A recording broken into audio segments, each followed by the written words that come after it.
All right, there is the official Digital Attention Span Podcast intro song for episode number 4.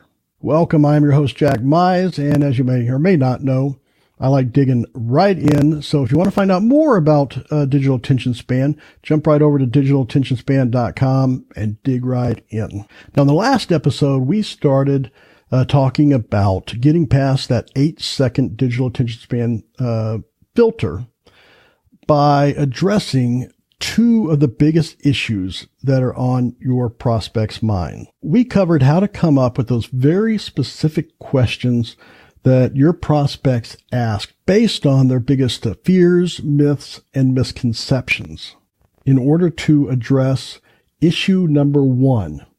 Does this person understand my problem? Today, we're going to talk about issue number 2.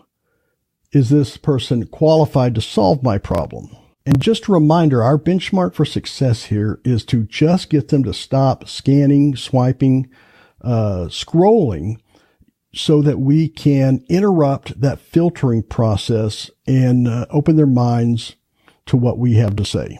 And to do that, we don't need to try to fit our resume or a list of our accomplishments within that 8-second window. If you pay attention to brands like Netflix, iTunes, Amazon, and what you'll see is they've developed very effective ways to crack that 8-second filter with a very simple psychological principle. When we're seeking rational justification for our decisions, our mind often places trust in the crowd. Simply put, I'm justified in my decision because others with similar interests have done the same thing. And we call these trust triggers. Some examples of this would be when you're scrolling through Netflix, you'll see movies categorized by trending now or popular on Netflix. When scrolling through iTunes, you'll see a category simply titled What's Hot.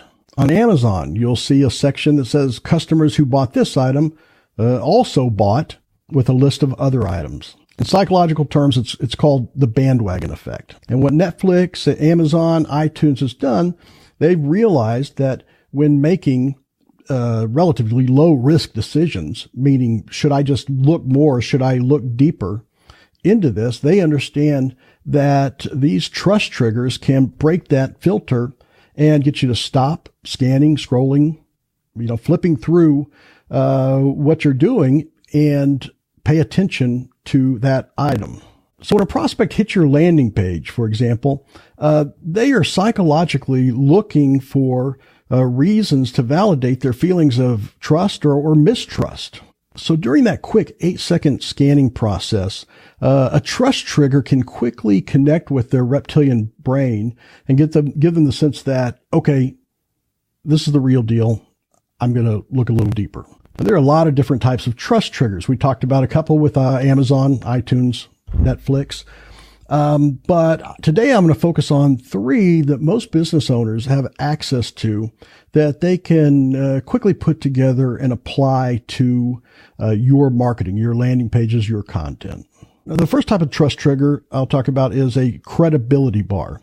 And you'll recognize these. They're credibility bars. They're usually you'll see them with logos. They're fairly subtle. They're not meant to be the main standout on the page, but they're logos, and they're generally logos of either places that have covered a business in the media. If someone's been quoted in Forbes or an interview on a podcast or radio show, they're going to be logos that show that you have the credibility bar, that these other known, credible, and trusted sources have recognized you in some way or another.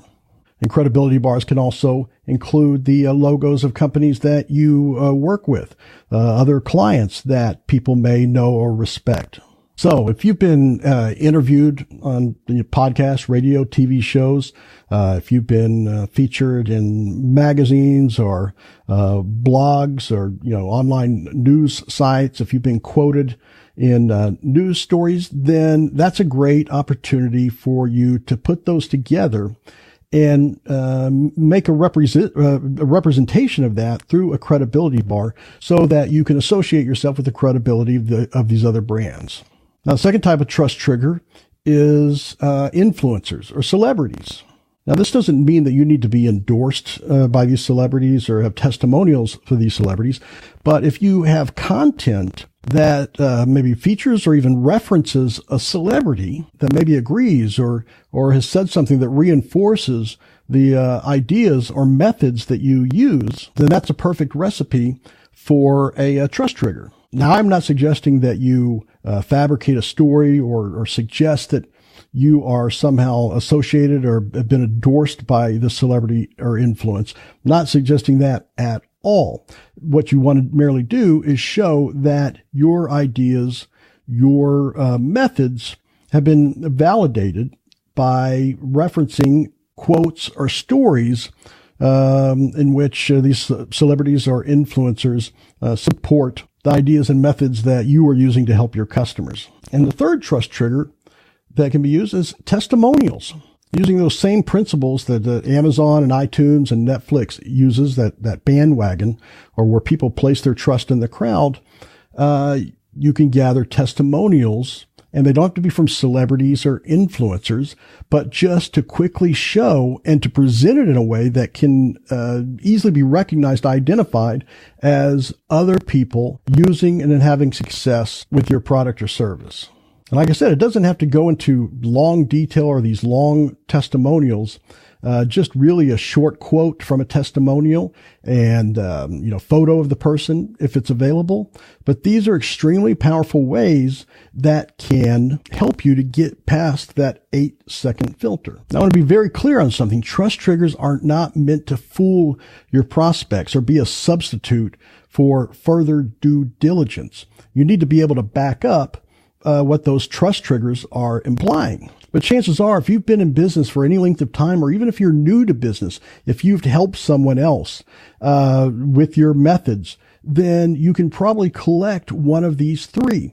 Now, you don't have to use every one of these. You don't have to have every one of these. But it's your opportunity to put a spotlight on the trust triggers that you do have, because they're a great way to interrupt that filtering process and to give your prospects a reason to dig deeper and want to find out more about you and your business, which in turn allows the educator and advocate that you are for your customers and your prospects to take over and lead them through to that solution that they're looking for. All right. So that's it for today's episode. Look around. You probably have trust triggers just sitting out there that are not being used, and they are extremely effective. If you like what you hear, then jump over to digitalattentionspan.com and subscribe. You'll get free access to a lot of really cool templates and tools that'll let you take action and put into action the strategies that we talk about. Until next time on the Digital Attention Span podcast, I'm Jack Mize, and remember, you are the only real game changer. Hey, this is Jack Mize, and I want to thank you for listening to the Digital Attention Span podcast. If you like what you heard, then jump over to digitalattentionspan.com/podcast and become a subscriber. Check us out on iTunes, Stitcher, Spreaker, YouTube, just about anywhere that you can hear podcasts. Give us a thumbs up, a like, leave a comment, review. Let us know what you think.